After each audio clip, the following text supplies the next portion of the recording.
This channel does not promote any violent, harmful, or illegal activities. All content provided by this channel is meant for an educational purpose only. তারও একটা breaking news দিয়ে আপনাদেরকে পয়লা বৈশাখ উপলক্ষে শিক্ষা দপ্তরের কি নির্দেশ। পয়লা বৈশাখ উপলক্ষে সোমবার পড়ুয়াদের পাতে মাংস ভাত, মিড ডে মিলে মাংস দেওয়ার নির্দেশ শিক্ষা দপ্তরের। ডিআইদের নির্দেশ পেয়ে আয়োজনে প্রধান শিক্ষকেরা এর জন্য কোনো বাড়তি টাকা দেবে না বলে জানিয়েছে শিক্ষা দপ্তর। কোন টাকায় পড়ুয়াদের খাবারের আয়োজন? বিপাকে স্কুল শিক্ষকরা। এই নির্দেশিকায় কোথাও বলা নেই যে এই অর্থ কোথা থেকে আসবে। বিভিন্ন বিদ্যালয় এই যে মেনু রেডি করবে তারা কোথা থেকে পাবেন সেই অর্থ?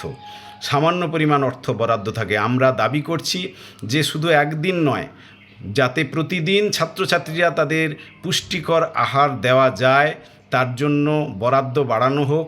ছাত্রছাত্রীরা প্রত্যেকেই পুষ্টিকর আহার পাক আমরা চাই।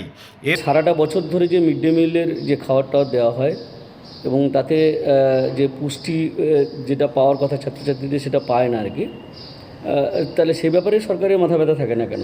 হঠাৎ করে নির্বাচনের আগে একদিন হঠাৎ করে পয়লা বৈশাখে ঘটা করে মাংস ভাত, ফ্রাইড রাইস এসব খাওয়ানোর ব্যবস্থা, তার মানে দাঁড়াচ্ছে যে পুরোপুরি নির্বাচনকে সামনে রেখে এই ব্যবস্থাটা করা হয়েছে।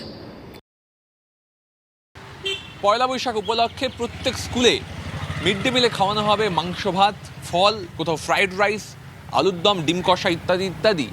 আর এর জন্য কোনো বাড়তি টাকা দেওয়া হবে না স্কুল কর্তৃপক্ষকে, পরিষ্কার জানিয়ে দিয়েছেন স্কুল পরিদর্শকরা। জেলায় জেলায় নির্দেশ পৌঁছেছে।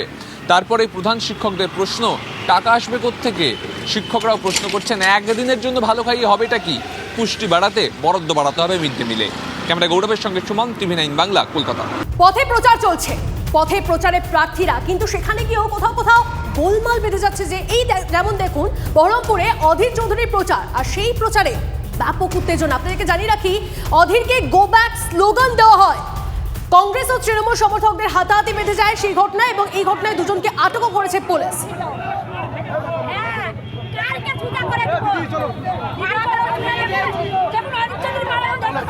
যে ছবি আপনারা দেখতে পাচ্ছেন, অধীর চৌধুরী কার্যত তেড়ে যান এক যুবকের দিকে। এই যুবক অধীর চৌধুরীকে দেখে গো ব্যাক স্লোগান দিচ্ছিল বলে অভিযোগ, এবং অধীর চৌধুরী কার্যত তার দিকে তেড়ে যান। সেই ছবি আমরা মার্ক করে দেখাচ্ছি। চর মারতে উদ্যত অধীর চৌধুরী, কিন্তু শেষ পর্যন্ত থামেন। কি বলছেন এই প্রসঙ্গে অধীর চৌধুরী, শুনুন। বাড়ি ফিরে যাচ্ছি হঠাৎ করে গঙ্গার ধার থেকে, এই হঠাৎ করে চিৎকার, গো ব্যাক গো ব্যাক, তার সঙ্গে কতগুলো গালাগালি। আমি বিরক্তি না, কি বলছো বলো? নির্বাচন করা তোমাদের অধিকার আছে, আমাদের অধিকার আছে। কি পাতামি হচ্ছে গেল? কি বলছি বলো? আপনি 5 বছর কিছু করেননি, বস 5 বছর কি করছি তোমার বুঝাচ্ছি আমি। একবারে চুল্লু খেয়ে উল্লু হয়ে পরিষ্কার পরিচ্ছন্ন হবে তৃণমূল নেতাদের নির্দেশে, আদেশে একটা বাধা দেওয়া, এবং বাধা দেওয়ার মধ্যে দিয়ে বার্তা দেওয়া বহরমপুরবাসীকে যে আমরা মস্তানি যখন করছি প্রার্থীর বিরুদ্ধে, তখন আপনাদের বিরুদ্ধে করবো। অতএব ভোট থেকে আপনারা বিরত থাকুন। 1, 2 নম্বর, কংগ্রেস করা চলবে না। বহরমপুরের মতন একই ছবি কুলটিতেও, সেখানেও প্রচারে বেরিয়ে বিক্ষোভের মুখে প্রার্থী। সেখানে বিক্ষোভের মুখে আলুওয়ালিয়া। কুলটির বিজেপির প্রার্থীকে ঘিরে বিক্ষোভ দেখান বিজেপির কর্মীরা। কেন তাদের প্রচারে ডাকা হয়নি? তারা আদি বিজেপি কর্মী? এই প্রশ্ন তুলে বিক্ষোভ দেখান বিজেপি কর্মী সমর্থকদের একাংশ।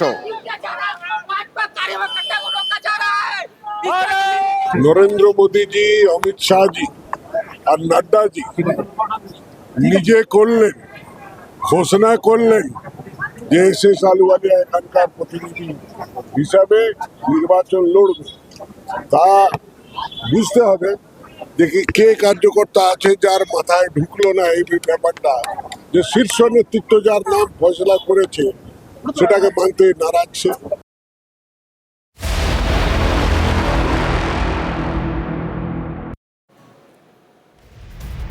এদিকে ভোটের আগে শাসক কি কোথাও চাপে, এই প্রশ্ন উঠছে। কারণ আমরা দেখলাম যে ঘটনা ঘটলো 16 ঘন্টা পর অবশেষে ধর্ণা প্রত্যাহার তৃণমূল কাউন্সিলর মোনালিসা বন্দ্যোপাধ্যায়।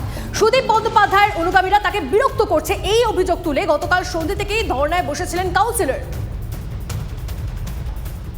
দাদার জন্য তো ওয়েট করছিলাম, দাদার সাথে দেখা হলো, মিটিং হলো, আমাদের আরও যারা ছিল তারাও নিজেদের পয়েন্টগুলো তুললো, তাদের খুব, তো উনি শুনলেন আর খুব সুন্দরভাবে বললেন কীভাবে উনি জিনিসটাকে ম্যাটারটাকে সলভ করবেন। আর আমার বিশ্বাস যে জিনিসটা ঠিক হয়ে যাবে। উনি বলেছেন আমি ওনার ছোটো বোন, এই মানসিকতাটা তো চেঞ্জ হয়েছে হঠাৎ, যদি এই মানসিকতা উনি বিশ্বাস করেন নিশ্চয়ই চেঞ্জটা দেখব। এখানে কে তৃণমূল লয়ালিস্ট, কে মমতা লয়ালিস্ট, কে অভিষেক লয়ালিস্ট সেটা কিন্তু কনসার্ন নয়। কনসার্ন হচ্ছে জোড়া মোমবাতি লয়ালিস্টকে।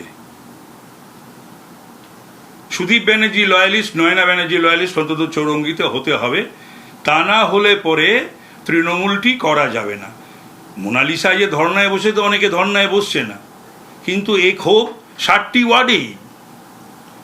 ওয়ার্ডেই ক্ষোভ, কোথাও প্রেসিডেন্ট ওয়ার্ডের, নয় কাউন্সিলর, এ ক্ষোভ রয়েছেই। তার কারণ ওনার কাজ হলো কোনো জায়গায় যদি প্রবলেম না থাকে ক্রিয়েট করা, কোনো যদি প্রবলেম সেখানে থেকে থাকে সেটা বাড়িয়ে দেওয়া এবং জিয়ে রাখা। তৃণমূল করবে, তৃণমূলের নেতা সুদীপ ব্যানার্জি, তার অনুরাগীরা, তৃণমূলের কাউন্সিলর মোনালিসা ব্যানার্জি সম্ভবত নাম, মানে আমি বুঝেছি শিয়ালদা চত্বর আর কি, শিয়ালদা চত্বর, তাকে বিরক্ত করে মারবে, এটাই তো তৃণমূল।